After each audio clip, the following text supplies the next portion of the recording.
না, আমি আগেও সিরিজ শুরু হওয়ার আগেও বলেছিলাম যে আমি চাই যে এখান থেকে একটা টাফ টাইম আসুক। আমার মনে হয় তারা আমাদের সব জায়গা থেকে টাফ টাইম দিয়েছে, তারা অনেক ভালো বল করেছে, তাদের ব্যাটিংও খুব ভালো ছিল। অবভিয়াসলি আপনি যখন কন্টিনিউ বেসিসে রান করবেন না, চিন্তার কোনো বিষয় না, বিকজ এখানে যারা ক্রিকেট খেলে তারা প্রুভেন, অনেক দিন ধরেই খেলে আসতেছে। সামটাইমস দুই একটা সিরিজ এমন যেতে পারে, কারণ যে প্লেয়ারগুলো এখানে খেলেছে অলমোস্ট তারা 2-2.5 মাস ধরে ক্রিকেট খেলছে ব্যাক টু ব্যাক। সো আমার মনে হয় সামটাইমস ব্রেকটাও ইম্পর্টেন্ট। আমার মনে হয় এখন একটা ব্রেক আছে, ব্রেকের পর আবার তারা রিফ্রেশ হয়ে আসতে পারবে এবং আমার মনে হয় ভালো কিছুই হবে।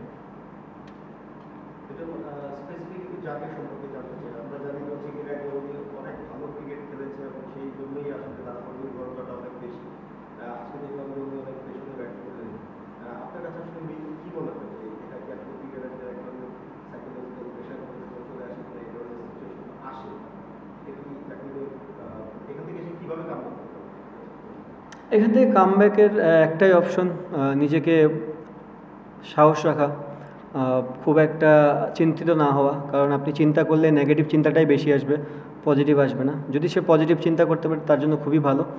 অলওয়েজ বলবো যে এরকম যখন স্ট্রাগল মানুষ করে তখন নিজেকে ব্যাক করা, নিজেকে সময় দেওয়া এবং যেসব মানুষগুলো তাকে হেল্প করে সবসময় তাদের সাথে উঠা বসা করা। আমার মনে হয় সে শীঘ্রই কামব্যাক করবে এবং ভালো মতনই কামব্যাক করবে।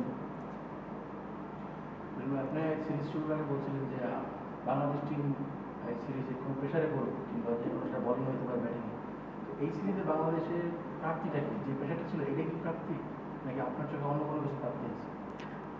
দেখেন, নট অনলি যে আপনি শুধুমাত্র এখানেই প্রেশার তো সব জায়গায় পড়তে হয়, বাট হ্যাঁ একটা জিনিস হচ্ছে আমি যে জিনিসটা চেয়েছিলাম যে প্রেশার থেকে ওভারকাম করে আসা, আমরা ওই জিনিসটা পারিনি। প্রেশারে তো আমরা পড়েছি, 3টা গেমেই পড়েছি, বাট আমরা ওভারকাম করে আসতে পারিনি। এটা একটা কনসার্নের জায়গা যে আমরা কীভাবে ওখান থেকে ওভারকাম করব। আই হোপ যে আমি যেটা বললাম যে অনেক সময় ক্রিকেটাররা অনেক ক্রিকেট খেলে ফেললে অনেক ফ্যাটিকনেস চলে আসে। অনেক সময় মানে অনেক কিছু চেষ্টা করেন দেওয়ার জন্য, বাট অনুকূলে থাকে না কোনো সময়। সো আমার মনে হয় এই একটা সিরিজ তেমন হতে পারে, অনেক দিন ধরে ক্রিকেট খেলতেছে। আই হোপ যে আবার যখন ব্রেক পাবে প্লেয়াররা আবার রিস্টার্ট করবে, ভালো কিছু দিতে পারবো আমরা।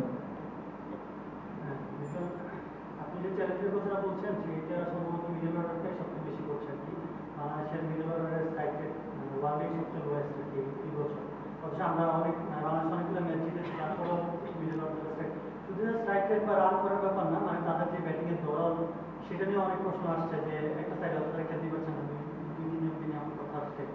টোটাল ওভারঅল আপনার এই মিডল অর্ডারটা কি মনে হয় কিনা যে বিশ্বকাপের আগে আবার একটু রিসার্চ করতে হবে, নাকি আপনি যারা এখন আছেন তাদেরকে নিয়ে সন্তুষ্ট যে তাদেরকে নিয়ে আপনি ওয়ার্ল্ড কাপ পর্যন্ত?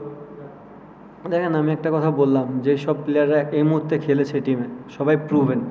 আপনার এরকম 2-1টা সিরিজ যেতেই পারে, একটা প্লেয়ারের 5-6টা ম্যাচ খারাপ যেতেই পারে, এর মানে সে খারাপ প্লেয়ার না। যে জিনিসটা বললাম সে নিজে থেকেও জানে যে সে তার কোন জায়গাটা ইমপ্রুভ করতে হবে। আমার মনে হয় সে জায়গাটা ফোকাস দেবে, ব্যাটিং কোচ আছে তাদের সাথে কনসাল্ট করে সেখান থেকে কামব্যাক করার চেষ্টা করবে। আর ডে বাই ডে আপনি প্লেয়ার চেঞ্জ করলে আপনার রেজাল্ট সেমই থাকবে।